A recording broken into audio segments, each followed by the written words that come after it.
तो आज बाप दादा बोले, मीठे बच्चे, बाप समान खुदाई खिदमतगार बनकर आसुरी सृष्टि को दैवी सृष्टि बनाने की सेवा करो। सारी विश्व को परिवर्तन करना है। सर्विस का बहुत बहुत शौक रखो। प्रश्न है आज के मुरली में, कई बच्चे पुरानी दुनिया को भुलाते भी चाहते हैं हम भूल जाएं, परंतु भुलाते भी भूल नहीं पाते हैं। उसका कारण क्या है? उनका कारण कर्म बंधन बहुत कड़ा है। याद है कल की मुरली में भी याद में विघ्न पड़ते हैं, उसका कारण पूर्व कर्मों का खाता। तो आज भी बाबा कहते हैं, अगर याद करना चाहते परंतु याद नहीं पड़ते तो उसका कारण कर्म बंधन बहुत कड़ा है। अगर नई दुनिया में बुद्धि योग नहीं लगता है तो क्या क्या कहा जाएगा? ये क्या सिद्ध करता है? बुद्धि बार बार अगर पुरानी दुनिया के तरफ भागती रहती है, पुरुषार्थ करते भी नहीं विजय पा सकते हैं, तो बाबा कहते हैं, कहा जाता है इनकी तकदीर में नहीं है। अर्थात इनके कर्म ही ऐसे खोटे हैं, पूर्व के किए हुए बल्कि वर्तमान भी ऐसे ही करते रहे, जिस कारण इन्हों का वो योग नहीं लग सकता। दूसरा भी प्रश्न है, बड़ा मजे का प्रश्न है, कौन सा स्वाद आ जाए, टेस्ट, कौन सी टेस्ट बैठ जाए। कहा जाता है ना, कोई खाने की चीज होती है, इसकी टेस्ट बड़ी अच्छी है तो वो याद आता रहता है, चाहेंगे हम यही खाएं यही खाएं। तो कौन सी टेस्ट बैठ जाए? बाबा कहते हैं कौन सा स्वाद बैठ जाए, अर्थात पसंदी में आ जाए, जो तुम बच्चे सर्विस के बिगैर रह नहीं सको। ऐसा कौन सी बात, कौन सा दिल के अंदर सर्विस से वो भासना आ जाए, सर्विस के लिए बाबा कहते हैं कौन सा स्वाद आ जाए, पसंद आ जाए, जो तुम सर्विस के बिगैर रह नहीं सको। बाबा कहते हैं रहम दिल बनने का स्वाद। रहम दिल बनने का साधन सर्व के प्रति शुभ भावनाएं। बाबा कहते हैं रहम दिल बनने का साधन, जिसको ज्ञान का स्वाद आया है वही रहम दिल बनना जानते हैं। रहम दिल बच्चे सर्विस के बगैर रह नहीं सकते। आज के मुरली का गीत है, तू प्यार का सागर है, तेरी एक बूंद के प्यासे हम। बाबा कहते हैं बच्चे ये जो अक्षर सुने, तू प्यार का सागर है। तुम बच्चे जानते हो ये बाप शिव बाबा परम पिता परमात्मा, जो हमारा बाप भी शिक्षक भी और सतगुरु, ये बाप सबसे प्यारा है। बाप को जब याद करते हो तो वर्षा भी याद आ जाता है। जिसको बाप याद आएगा, निश्चय हो जाएगा, तो क्या होगा? उनको जरूर खुशी होगी। यूं तो शिव के मंदिर में भी जाते हैं तो शिवलिंग को शिव बाबा ही कहते हैं, परंतु मंदिर में जाने वालों को भले उनको शिव बाबा कहें, परंतु उन्हों को इतनी खुशी नहीं होती है। क्यों नहीं खुशी होती है? वो तो शिवलिंग पर दूध फूल फल आदि चढ़ाते रहते हैं। तुम बच्चों को तो कोई भी शिव बाबा पर दूध आदि चढ़ाने की दरकार ही नहीं। निराकार भगवान वो तो पिता हुआ ना, भक्तों का भगवान वह रचता भी है। उन्होंने इस मनुष्य सृष्टि को रचा है, ये तो गाया जाता है, जिसकी वो भक्ति करते रहते हैं। परंतु जितना तुम बच्चों को खुशी का पारा चढ़ता है, उतना भले वो शिव बाबा की पूजा करते हैं, परंतु फिर भी किसको भी, बल्कि भक्ति करने वालों को भी इतना खुशी का पारा नहीं चढ़ सकता। भगवान का नाम सुनने से ही तुम्हारे तो रोमांच खिल जाते हैं, क्योंकि तुम बच्चों को बुद्धि में आता है। क्या आता है हमको बुद्धि में? बाप, हम बच्चों को, हम तो अभी बाप के घर जाने वाले हैं, और बाप हमको घर का, बाप से हमको घर का वर्षा मिलता है। वर्षा घर का भी मिलता है और बाप के मिल्कियत का भी मिलता है। बच्चा तो बाप के घर में ही जन्म लेता है ना, इस बात में तो कोई अदली बदली हो ही नहीं सकती है। जायदाद का खजाना, जमीन आदि, वो तो बाहर में इधर उधर रहती है। भल घर को भी जायदाद कही जाएंगी, परंतु वो प्रॉपर्टी, कारखाना कहो अथवा जमीनें आदि, वो तो अदली बदली होती रहती है। और भले वर्षा उनका लेना देंगे बाप, परंतु उसमें घाटा वादा कम जास्ती कर सकते हैं।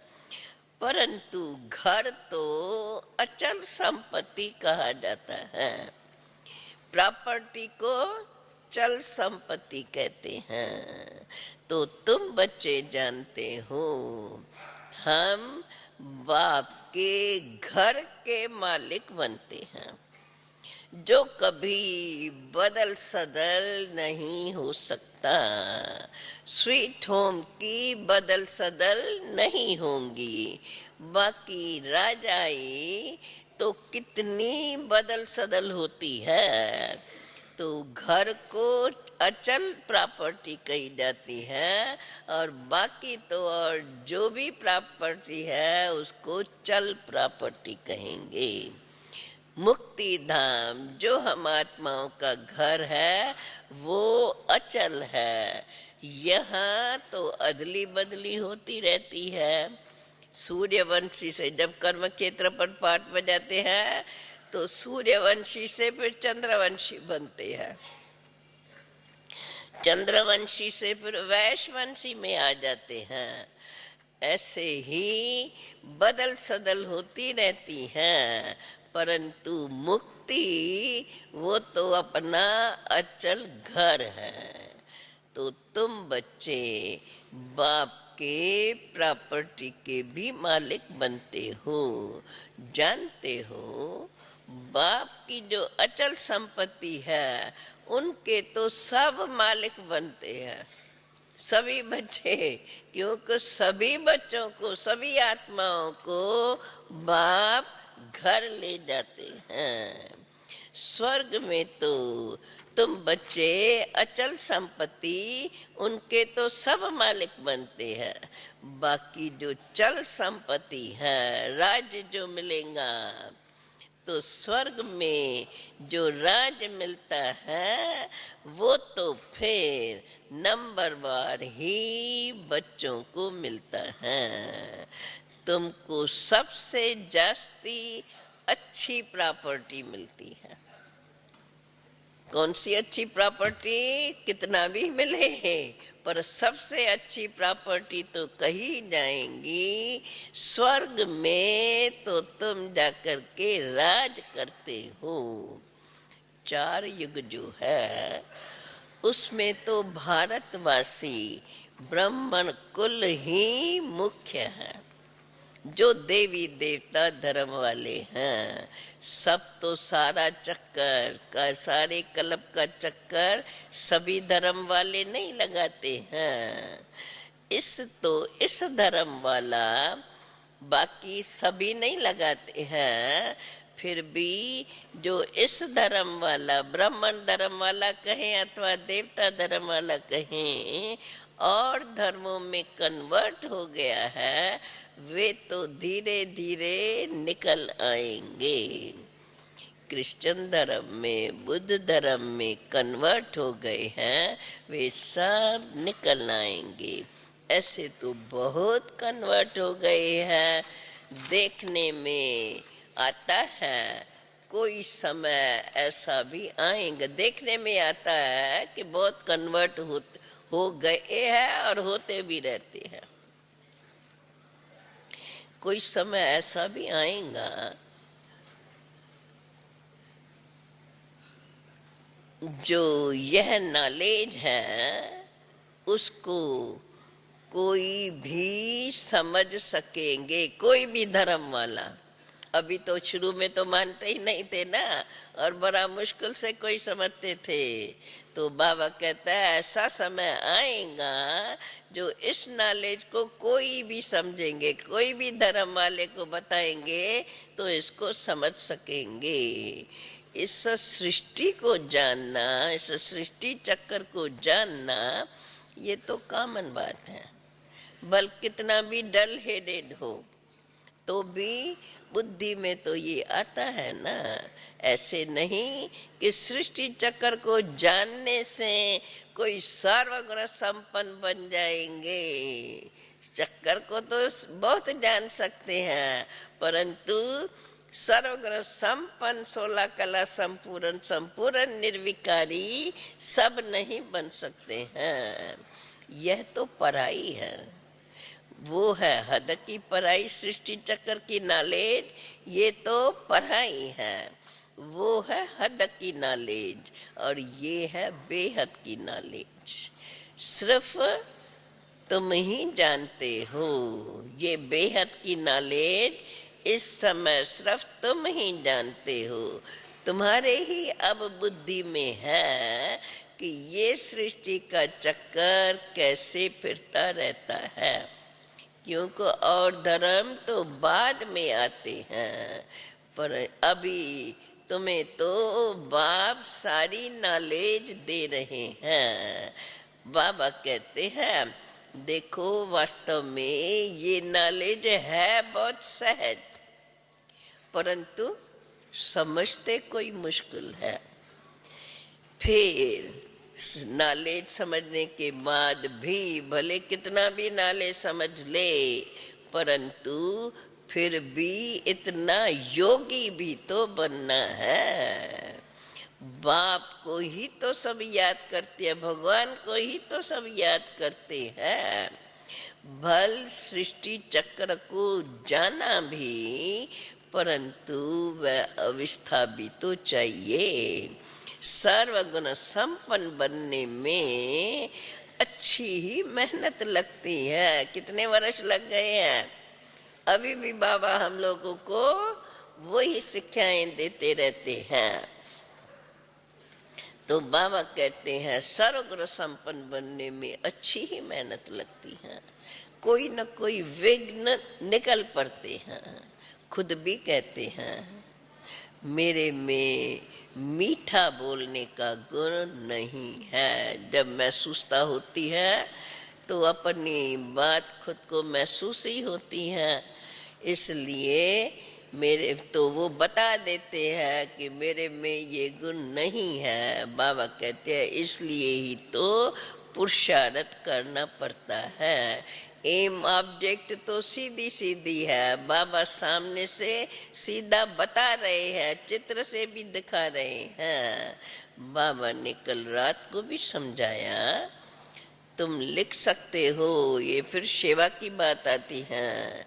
हम 5000 वर्ष पहले माफिक फिर से यह राजयोग सीख रहे हैं।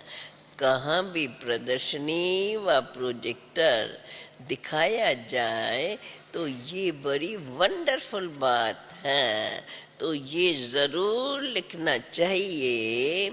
5000 वर्ष पहले के माफिक फिर से तुमको हम इस प्रदर्शनी के द्वारा राजयोग सीखने के लिए युक्ति बतलाते हैं। बाप कहते हैं 5000 वर्ष पहले माफिक श्रीमत के द्वारा तुम बच्चे भी ये पुरुषार्थ कर रहे हो। वे तो कहते हैं, मनुष्य तो कहते हैं कल्प की आयु लाखों वर्ष है और कलयुग तो अभी अजन बच्चा है। तुम बच्चे कहते हो हम 5000 वर्ष पहले के माफिक अब फिर से वही दैवी स्वराज्य पद पाने के लिए पुरुषार्थ कर रहे हैं। तो मनुष्य तो वंडर खाएंगे ना कि ये क्या लिखते हैं 5000 वर्ष के माफिक। अगर कहें सत्य की आयु लाखों वर्ष हुई है तो पूछो देवताओं की इतनी जनसंख्या वो कहाँ गई।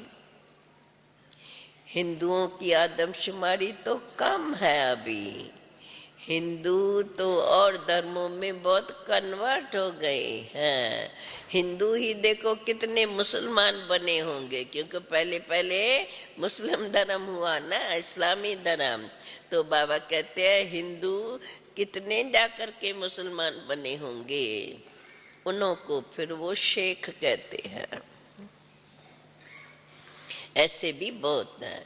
कोई तो अपने को आदि सनातन देवी देवता धर्म का कोई मानते ही नहीं है, क्योंकि आदि सनातन हिंदू धर्म कह दिया है। परंतु हिंदू धर्म तो वास्तव में आदि सनातन नहीं था। ये बात भी बाबा कहते हैं तुम अखबार में डाल सकते हो। अखबारें तो लाखों के अंदाज में छपती हैं। भले अखबार में डालने जाएंगे तो वे तुम्हारे से पैसे भी लेते हैं, परंतु अगर उनको अच्छी रीत समझाएंगे तो समझाने से कोई कोई ऐसे ही भी डाल सकते हैं। चक्कर भी अखबारों में डाल सकते हो। बाबा ने जो प्रश्न लिखा था, गीता का भगवान श्री कृष्ण है या शिव, ये भी अखबार में डाल सकते हो। कभी खर्चे पर डालते हैं, कभी फ्री भी डाल देते हैं। बाबा तो कहते हैं बच्चे बड़ी बड़ी अच्छी अच्छी अखबारों में डालो,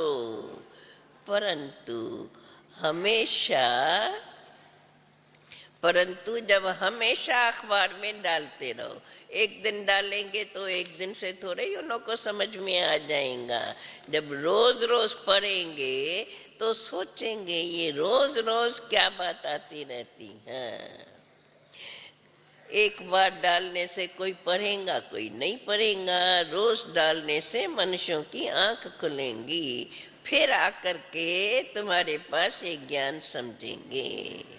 पुरुषार्थ करने में भी कितनी मेहनत लगती है, बहुत माया के तूफान आते हैं, मेहनत तो है ना। अखबार में डालना, प्रदर्शनी करना, प्रदर्शनी तो एक गांव प्रदर्शनी रखेंगे, वो तो एक गांव में होंगी। अखबार तो चारों ही ओर जाती हैं। बाबा की सारा दिन यही ख्यालात चलती रहती है, कैसे ये संदेश सबको पहुंचे।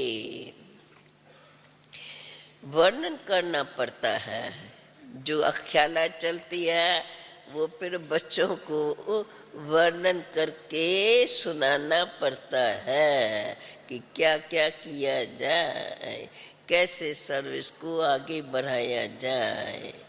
क्योंकि तुम बच्चे हो अभी, सच्चे सच्चे किस्मतगार बच्चे।